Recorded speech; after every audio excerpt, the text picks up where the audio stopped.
What kind of advice can you give from all your experiences working with so many? You studied under what? Wayne Shorter, George Duke. I mean, everybody, giants. Songwriting is basically storytelling. I could love you forever and ever, but would you love me too? Maybe that's why I love you. I don't know what else to do. I just made that up right now. It's knowing about your soul, about yourself, and it's expressing maybe how you feel in the moment.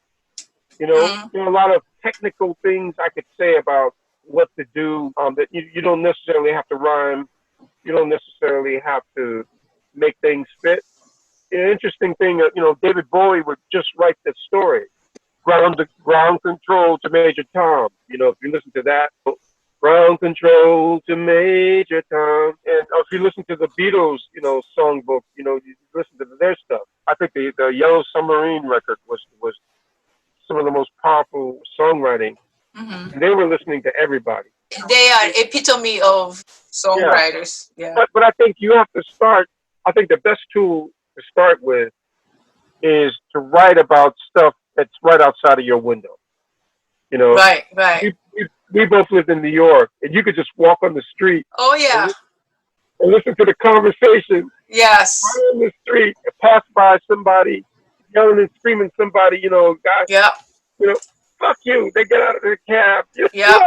Yep. I'm never gonna ride with you again. He says, come back. You didn't pay me all my money. Like, You can write about your living in New York experiences. You can just write about the people you see. You can hear the beat, yep, everything. everything. I used to think when I was younger that I had to be an introvert because I was, but I actually thought that I had to be that way because it was the only way that I could go deeper within myself Mm-hmm.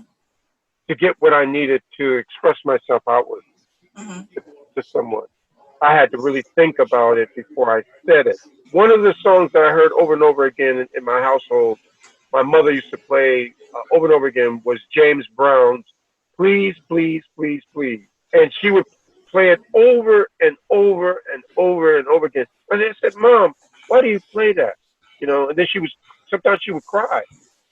She said, "Because it reminds me of something that happened in my life." We're in the business of selling our personal emotions to other people. And this is not a physical thing, it is a spiritual manifestation of us as human beings and as people.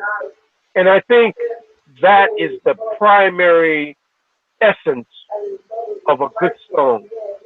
It is selling you that person's experience, their emotion, their soul, And if they do it right, if they tweak it and they do it just right, it'll be a song that you play over and over again. It will become a representative of the time that you live in. So, what about the melody and production side of it? Melodies is extremely important. You very rarely hear any melody in songs now because there's only two chords. In order for melody to have an impact, you need to have a chord structure that supports a melody.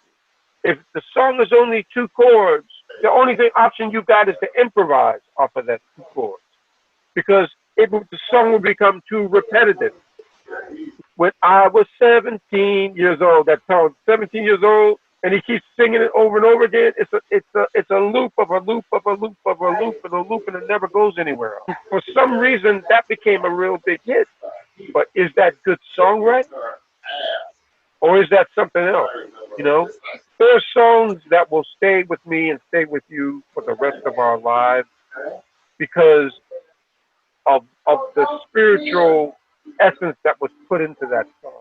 You feel it, you hear. If you only heard 3 seconds of it, you remember.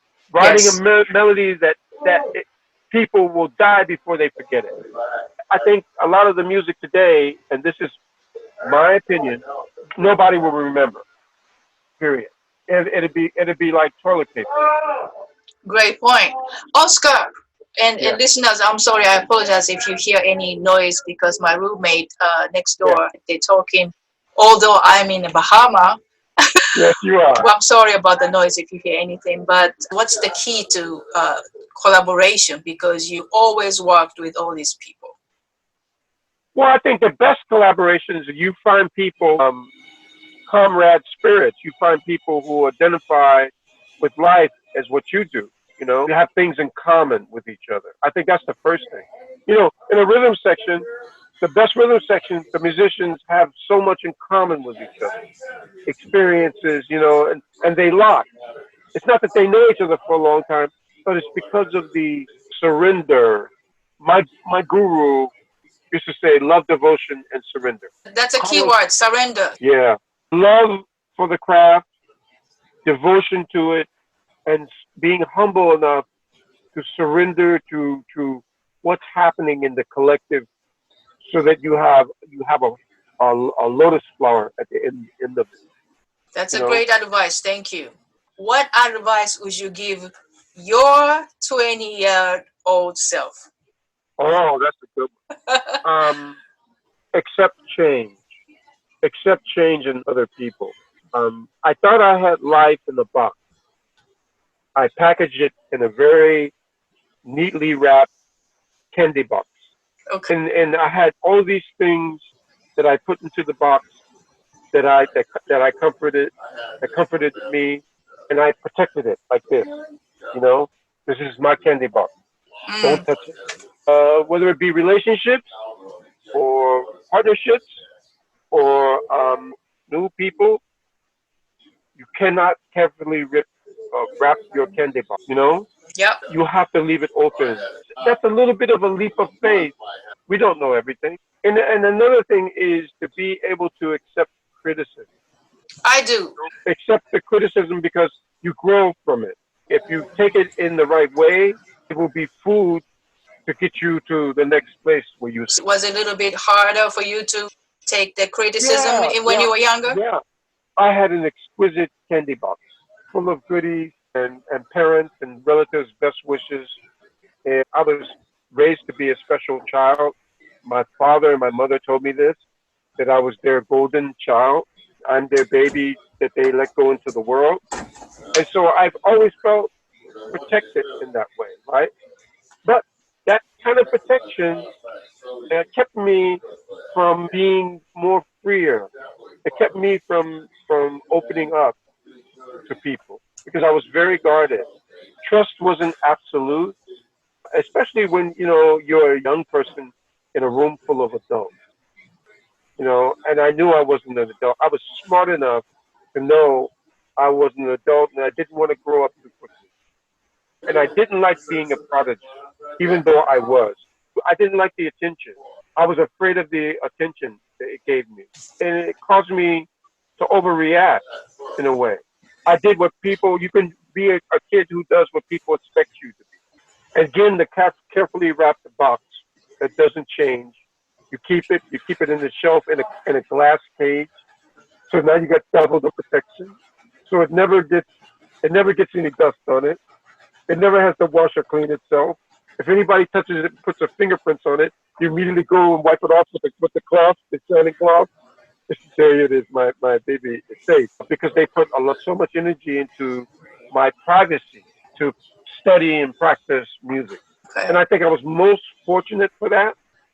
But I think I would have done better if I had a little bit more street knowledge. So, are you doing better with your children? Oh yeah, well they're all. I am the last teenager. Tito, you remember him as a baby? He was very Yes. young when we were at your home. You know, he is the most gifted, and yet the one who is struggling, the most with identity. The questions of he knows who he is, but he's not sure of everything else. Yeah, you He, have a great children and you're loved and you got a huge love and much success for the rest of your life also. And thank you. thank you so much today for sharing your experiences and insights. And until we speak again, sayonara. Sayonara. Hey, keep strong, keep the faith. Woohoo! Woo!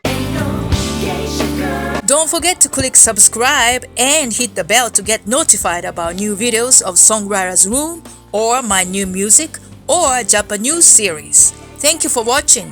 ありがとう。さようなら。